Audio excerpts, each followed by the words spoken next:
எப்ப இருந்து பாக்குறீங்க? எப்ப இருந்து பாக்குறீங்க? ஏன்னா தமிழக வெற்றி கழக ஆட்சிக்கு வந்ததுல இருந்து FL2க்கு அனுமதி கொடுக்கல. நீங்க பாக்குறதெல்லாம் போன ஆட்சிகள் கொடுத்ததுதான். அதனால முதல்ல இந்த துறையை ஆரம்பிச்சு இந்த துறையை சரி பண்ணி அடுத்தடுத்து ஒவ்வொரு துறைக்கா கடந்து செல்லும். வயதுக்கு கீழ் உள்ளக்கூடிய மதுபான விற்பனை செய்யக்கூடாது, அதே நேரத்தில் செஞ்சால் உடனே நடவடிக்கை போர்டுகள்லாம் போட்டிருந்தாங்க. இந்த பேர் எழுதி இந்த போர்டு போட்டு கணக்குக்கு நடைமுறை எடுக்க மாட்டோம். சரி, அந்த மாதிரி புகார்கள் எங்ககிட்ட வந்துட்டு இருக்கு. அந்த புகார் அடிப்படையில் தான் இது முதல் எச்சரிக்கை. இதை தொடர்ந்துச்சுன்னா நிச்சயம் உங்க மேல நடவடிக்கை எடுப்போம். கண்காணிச்சிட்டு இருக்கிறாங்க. மதுபான விற்பனைன்றது சென்னையிலுமே அதிக இடங்கள்ல காலை நேரத்துல மதுபானங்கள் விற்கப்படுவது தொடர்ச்சியா நடைபெற்று வருது. இப்போவா? சமீப காலமா தொடர்ச்சியா இல்ல இடங்கள்ல குறிப்பா பார்த்தோம்னா ஓட்டேரி பகுதிகள் ஆகட்டும், ஏதாவது ஒரு ஆதாரத்தோட சொன்னீங்கன்னா நான் அதுக்கு பதில் சொல்றேன். காலை நேரத்துல மதுபானங்கள் இல்ல மேடம், அதிரடி ஆய்வு பண்றோமா என்ன? ஆய்வு அதான் சொல்றேன். நான் ஏன் உறுதியா சொல்றேன்னா அப்படி எங்கேயும் நடக்கிறது இல்லங்கிறத ரிப்போர்ட் மூலமா தான் சொல்றேன். அப்படி ஏதாவது நடந்துட்டு இருந்துச்சுன்னா சொல்லுங்க, அது எங்கேயோ அங்க மேல நடவடிக்கை எடுப்போம். எண்ணிக்கை குறைப்பதற்கு என்ன மாதிரியான நடவடிக்கை எடுக்கப்படுது? ஏன்னா ஆண்டுக்காண்டு விலை அதிகமா வருஷம் இந்த வருஷத்தை விட அந்த வருஷம் அதிகமாயிடுச்சு.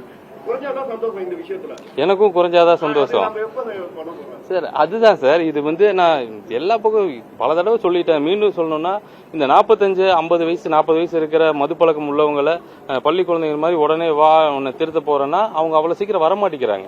அவங்க இன்னுமே அந்த பழக்கத்துக்குள்ள மூழ்கி போயிருக்காங்க. அவங்களை எடுக்கிறதுக்கு தான் இந்த நம்ம மறுவாழ்வு மையம், போதை மீட்பு மையம்லாம் நடத்திட்டு இருக்கிறோம். பட் என்னை பொறுத்த வரைக்கும் மாண்புமிகு முதல்வர் சொன்னது என்ன அப்படின்னா, இன்னைக்கு இருக்கிற அந்த பள்ளி குழந்தைகள்ல இருந்து கல்லூரி படிக்கக்கூடிய மாணவர்களுக்கு முதல்ல விழிப்புணர்வை ஏற்படுத்தி மது பழக்கம்ங்கிறது நம்ம கூட இருக்கிற ரொம்ப மோசமான ஒரு விஷயங்கிறத அவங்க உணர வைக்கணும்.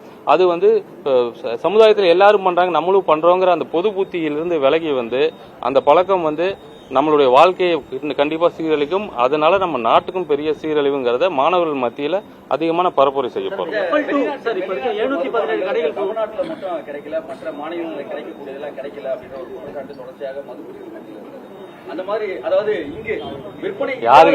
யாருக்கு அந்த பிரச்சனை இருக்கு சார்? எந்த நிறுவனம் சொல்லுங்க, கொண்டு வந்துடலாம். எனக்கு இல்ல தெரியும், எங்கிட்ட யாரும் அப்படி சொல்லல. பட் இருந்தாலும் எங்களோட நோக்கம் என்ன அப்படின்னா, குறிப்பிட்டவங்களுக்கு மட்டும் இந்த அவங்ககிட்ட இருந்து மட்டும் வாங்கக்கூடாது, இது பரவலாக்கப்படணுங்கிறதும் எங்களோட. முதல்ல இந்த பிரச்சனையை முடிச்சிட்டு அப்புறம் அடுத்தது உங்க பிரச்சனையை நான் சரி எடுக்க சொல்றேன். அதான் சார், அதான் சார், முதல்ல இதை முடிச்சிட்டு அதை பத்தி இன்னொன்னு எனக்கு தெரியல. இப்பதான் ஃபர்ஸ்ட் டைம் புது பிராண்ட் வேணும்னு கேக்குறது. கேட்கலையா? அதான் அந்த அதுதான் தலைவா, அதுதான் எனக்கு இதான் ஃபர்ஸ்ட் டைம் ஒரு கோரிக்கை. அதை இதுக்கப்புறம் அதுவும் இல்லையா? சரி சரி, அவங்களோட கோரிக்கை. அதை நிறுவனத்துக்கிட்ட பர்ச்சேஸ் பண்ண போறோமா இல்ல பழைய நிறுவனத்துக்கிட்ட வாங்குறவங்ககிட்டே பர்ச்சேஸ் திரும்ப வாங்க போறோமா? பர்ச்சேஸ் கேக்குறேன். நான் புதிய நிறுவனத்திலும் புதிய சரக்கு கேட்கலையா? சரி, அது பரிசீலனை பண்ணி கண்டிப்பா நல்ல நடவடிக்கை. பக்கத்துல இருக்க மணமகள் மன்றங்களை எப்ப மூட போறோம்? முதல்ல இந்த அதான் சொல்றேன், முதல்ல FL1ங்கிற இந்த டாஸ்மாக் துறையை முதல்ல சீர் செய்யலாம். இதையும் பண்ணி அங்க கொஞ்சம் போய் எந்த வேலையும் முழுசா நிறைவேறாம ஒரு பணியை எடுத்தா அதை சரியா முறையா பண்ணணுங்கிறத முதல்வர் எங்களுக்கு அறிவுறுத்தி இருக்காரு.